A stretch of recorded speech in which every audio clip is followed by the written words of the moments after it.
Tweet कर रहे हैं, रिएक्शन उनका भी, उस पर भी सवाल जवाब होगा। लेकिन सबसे पहले एसटी हसन जी, आपका स्वागत है न्यूज 18 पर। पहला सवाल यही है, क्या वजह कि आपका टिकट कट गया? सब कुछ तो ठीक चल रहा था।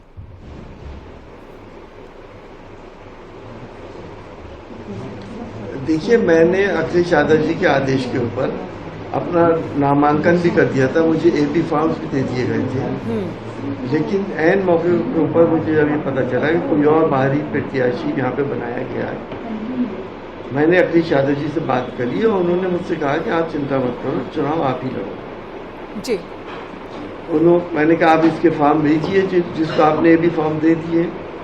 उसके कैंसिलेशन के कागजात अखिलेश यादव जी ने हवाई जहाज से मुरादाबाद एयरपोर्ट पर भेजे। लेकिन मुरादाबाद के कुछ सेल्फिश नेता, उन्होंने जो लखनऊ से लोग आए हुए थे उनको कैप्चर कर लिया और उनको रामपुर ले गए।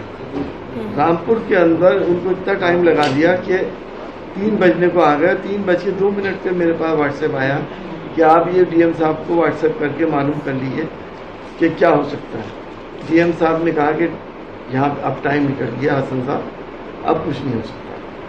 तो बदला भी गया, दूसरा कैंडिडेट आ भी गया, मैं धोखे में रहा, मेरे साथ विश्वासघात होता रहा। लेकिन जो ऊपर वाले को मंजूर नहीं था तो वो नहीं हुआ। एसटी हसन साहब, आप ये कह रहे हैं कि अखिलेश यादव से जब आपकी लास्ट बातचीत हो रही थी, अखिलेश यादव बार बार यही कह रहे थे कि आप ही चुनाव लड़ेंगे, लेकिन अखिलेश यादव की इस बात को रामपुर में पलट दिया गया।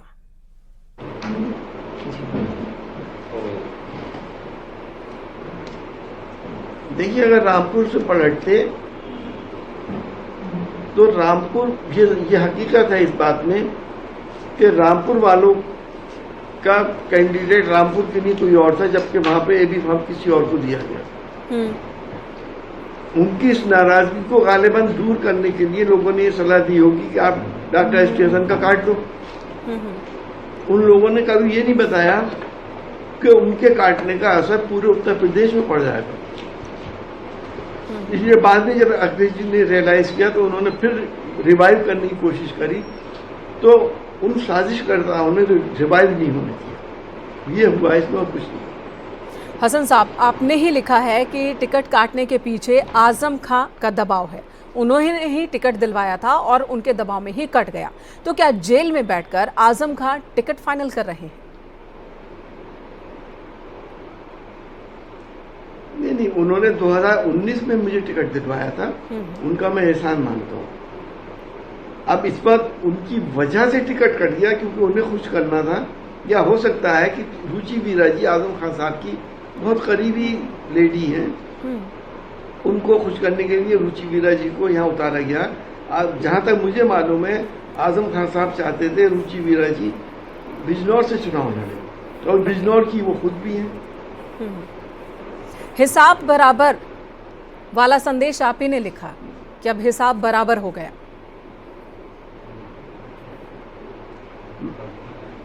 नहीं, मैंने कहा कि उनकी वजह से मिला था, उनकी वजह से अब कट गया, अब हिसाब बराबर। लिखा नहीं है, जो टीवी वाले उस पर बोल रहा है मैंने, और मैं आपके सामने ही बोल रहा हूँ। ठीक है, अब सवाल एसटी हसन साहब ये भी है कि आपका टिकट कटा, उसके बाद मुरादाबाद में कई जगहों पर मिठाइयां बटी हैं, क्या आपके खिलाफ नाराजगी इतनी ज्यादा थी आपके क्षेत्र में?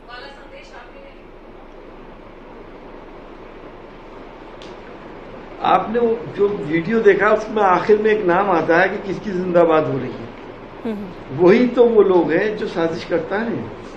एक जगह से हुआ है और मेरा टिकट मिलने के ऊपर कम से कम 50 जगह मिठाइयां बटी, पूरे क्षेत्र के अंदर बटी। उन साजिशकर्ताओं ने ये वीडियो बना के डाला ताकि लोगों में पहुंचे। मैं ये चीप टैक्टिक्स इस्तेमाल नहीं करता हूँ।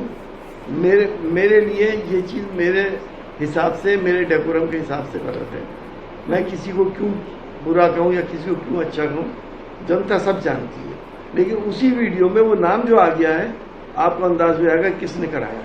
आप भी हमारे दर्शकों को बता देते तो बेहतर होता।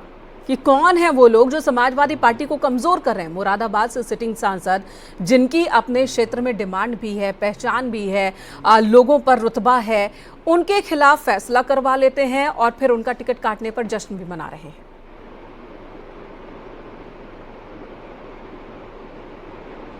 एक जगह अगर उन्होंने कुछ मिठाई बंटवा दी 4 आदमियों के साथ, वो जश्न नहीं है। आपने ये नहीं देखा कि टिकट कटने के बाद कितनी जगह गिरियावजारी हुई, कितनी जगह अपोजिशन हुआ, कितनी जगह पुतले फूंकाए। मुझे तो खबर भी नहीं थी, मुझे तो मीडिया से मालूम हुआ। नाम मुझसे मत पूछिए, नाम उस वीडियो में आप खुद जान लेंगे। ठीक है, मैं आपकी बात समझ सकती हूँ, लेकिन पार्टी को भी उन लोगों पर ध्यान देना होगा जो पार्टी को कमजोर कर रहे हैं और जश्न भी मना रहे हैं। पार्टी के अंदर ही एक दूसरे नेता के लिए इस तरह की बयानबाजी और इस तरह की हरकत वो ठीक नहीं है। एसपी के सांसद हैं, राज्यसभा सांसद जावेद साहब, उन्होंने कल सोशल मीडिया पर लिखा था कि नवाबों के दौर में भी मुरादाबाद कभी रामपुर के अधीन नहीं था, लेकिन अब है। तो उनके इस पोस्ट को भी और आपके पोस्ट को मिला लें तो ऐसा लगता है कि आजम खां का रुतबा जेल के अंदर रहकर भी मुरादाबाद तक पहुंच गया, बढ़ गया।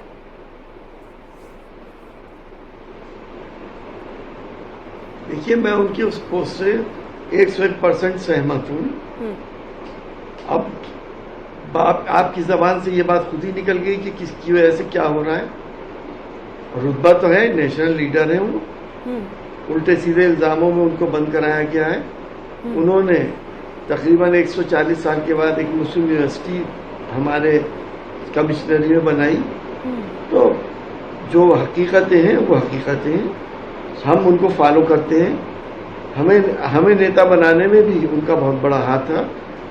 और जहाँ तक जावेद अली खान साहब की बात है, उनके भी हमारे पर बहुत एहसान है और हमें काफ़ी गाइडेंस उनसे सियासत में मिलती है। हसन साहब, ये आपका बड़प्पन ही है कि तमाम नाराजगियों के बाद, इस विषम परिस्थिति के बाद भी आप आजम खां की भी तारीफ कर रहे हैं, जावेद साहब की भी तारीफ कर रहे हैं। इसी बीच AIMIM चीफ असदुद्दीन ओवैसी ने भी सोशल मीडिया पर लिखा है और शायद आप दोनों की कहीं बातचीत रही होगी जिसका जिक्र उन्होंने किया है कि मैंने तो पहले ही कहा था कि इस बार आपको टिकट नहीं मिलने वाला, कट जाएगा, B फॉर्म आपको मिलेगा नहीं। तो इस तरह की कोई बातचीत हुई थी आपकी और तब आपको यकीन नहीं था?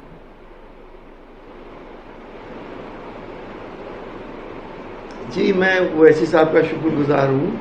उन्होंने मुझे पहले ही आगाह करा था पार्लियामेंट के अंदर। जब पहली लिस्ट आई थी तो उन्होंने कहा था आपको नहीं मिलेगा ये टिकट। मैंने उस बात को मजाक समझा और उन्होंने ये कहा कि अगर आप चुनाव लड़ेंगे तो AIMIM आपके खिलाफ अपना कैंडिडेट भी नहीं उतारेंगे। मैं उनका तहे दिल से शुक्रगुजार हूँ और आज जो उन्होंने कहा था वो चीज़ सच साबित होगी। तो अब दर्द हो रहा होगा, थोड़ी टेंशन होगी, अगला कदम आपका क्या होगा? पार्टी जो जिम्मेदारी देगी वही आप आगे निभाएंगे फर्ज, या फिर कोई और रास्ता भी अख्तियार कर सकते हैं?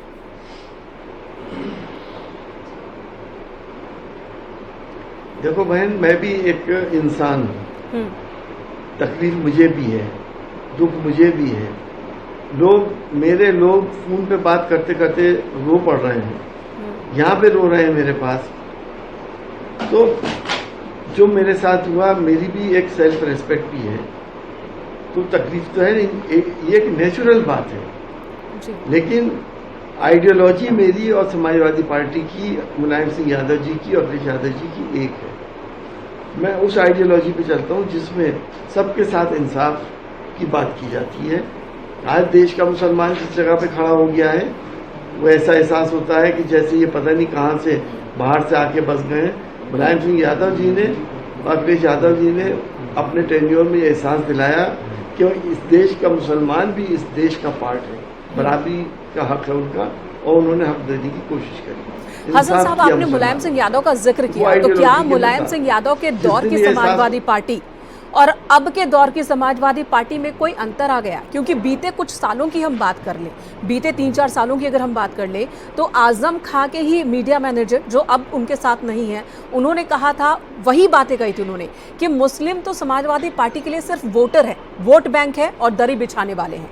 यही जिक्र AIMIM चीफ ने भी की है अभी सोशल मीडिया अकाउंट पर, और पार्टी के अंदर से कई मुस्लिम नेताओं ने ये बात कही है। तो क्या बदलाव आ गया है मुलायम सिंह यादव की समाजवादी पार्टी और अखिलेश की समाजवादी पार्टी में?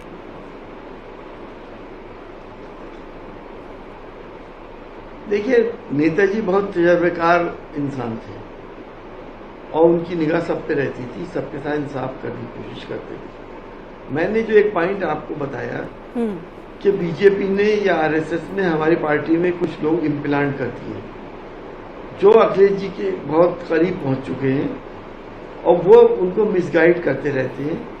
इंसानी फितरत है कि अगर बार बार रिपीट की जाए कोई गलत बात भी तो सही लगती है।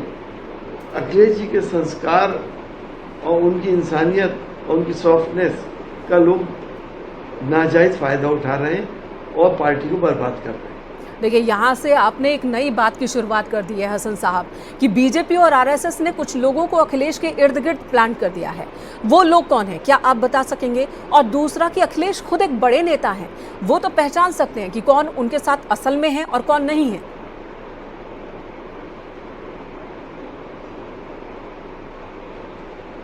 देखिए, जब कंफर्म हो जाएगा तो मैं मीडिया में बता दूंगा, उससे पहले कहना उचित नहीं होगा जी। लेकिन ये अखिलेश यादव को जरूर ध्यान देने वाली बात है कि ऐसे कौन लोग हैं जो उनके इर्द गिर्द रहकर पार्टी में रहकर पार्टी को कमजोर कर रहे हैं और ऐसे फैसले लेने पर मजबूर कर रहे हैं जो पार्टी को नुकसान दे। एक और सवाल है, क्या समाजवादी पार्टी ने इस बार टिकटों के बंटवारे में जल्दबाजी कर दी?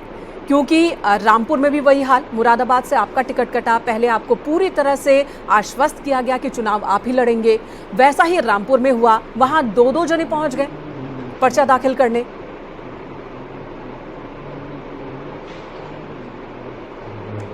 देखिए, ये कंफ्यूजन जरूर हुआ है और ये कंफ्यूजन यूं ही हुआ है कि टिकट देने में देरी हो, जल्दबाजी नहीं हुई, टिकट देने में देरी कर दी। अगर टिकट पहले से दे दिए जाते तो शायद ये कंफ्यूजन नहीं होता।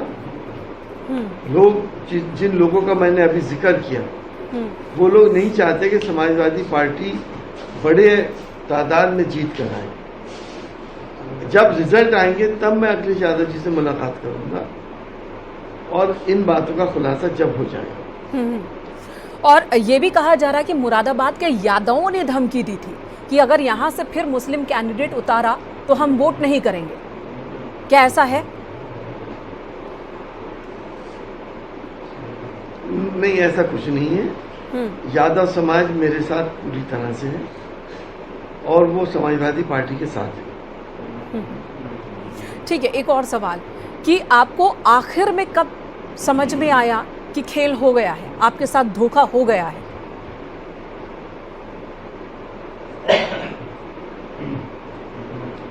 आपकी आखिरी बातचीत अखिलेश यादव से वो कब समझ में आया कि वाकई खेल हो गया? आखिरी बातचीत वो तो परसों की थी। वो परसों की थी, दो दिन पहले। 2 दिन पहले आपकी अखिलेश यादव से बात हुई थी, तब उन्होंने कहा था कि चुनाव आप ही अखिलेश यादव जी का और उन्होंने पूरी एफर्ट करी।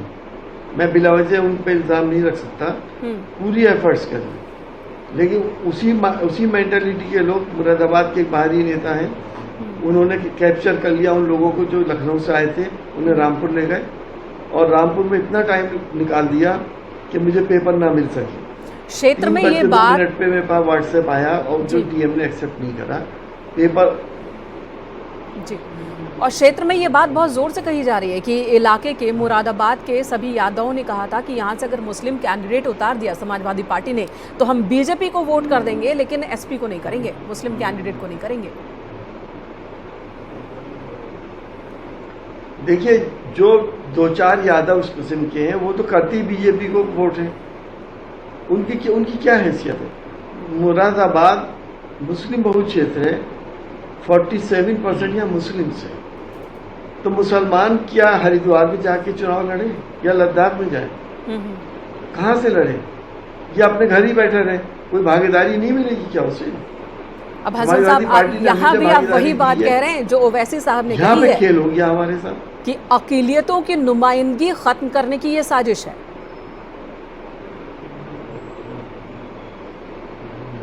मैंने कहा ना कि जो इम्प्लांटेड लोग हैं आरएसएस मेंटालिटी के और बीजेपी वाले, वो करते हैं इस सब काम को। लेकिन अब आपकी करवाते यही हैं। बात अखिलेश यादव के फैसला लेने की क्षमता पर सवाल भी है। यही बात उनके नेतृत्व पर सवाल है कि क्या वो अपने पराये को भेद नहीं पा रहे, क्या उन्हें ये समझ में नहीं आ रहा है कि कौन है जो उन्हें सही समझ दे रहा है, सही सुझाव दे रहा है जो पार्टी को आगे बढ़ाए, कौन है जो उन्हें कमजोर कर रहा है। क्या ये फैसला अखिलेश नहीं कर पा रहे? देखिए, नहीं, उनके नेतृत्व पे कोई सवाल नहीं है, सिर्फ उनके संस्कारों का, उनकी तहजीबों का और उनकी सॉफ्टनेस का लोग फायदा उठा लेते हैं और कुछ नहीं। आपने रोड मैप बनाया होगा, अगला कदम क्या होगा आपका? ठीक है, फिर देखिए, हम समाजवादी के कार्यकर्ता हैं, समाजवादी की आइडियोलॉजी से जुड़े हुए हैं। समाजवादी पार्टी ने हमेशा सबका साथ दिया है, मुसलमानों के साथ इंसाफ करा है। कोई मुसलमानों की पार्टी नहीं है, समाजवादी पार्टी मुसलमानों के साथ इंसाफ करती है। तो जब तक जो भी पार्टी मुसलमानों के हक और इंसाफ की बात करेगी, मेरी सिंपैथीज उस पार्टी के साथ रहेंगी, और ये सिर्फ और सिर्फ समाजवादी पार्टी कर रही है, इसलिए मैं समाजवादी पार्टी के साथ हूं। ठीक है हसन साहब, आपने हमें तो नहीं बताया कि वो लोग कौन हैं जो गलत फैसला लेने पर अखिलेश जी को मजबूर कर रहे हैं, लेकिन अखिलेश यादव को जरूर बताइएगा आप, अगर आपको ऐसा लगता है तो। बहुत बहुत धन्यवाद इस वक्त न्यूज़ 18 पर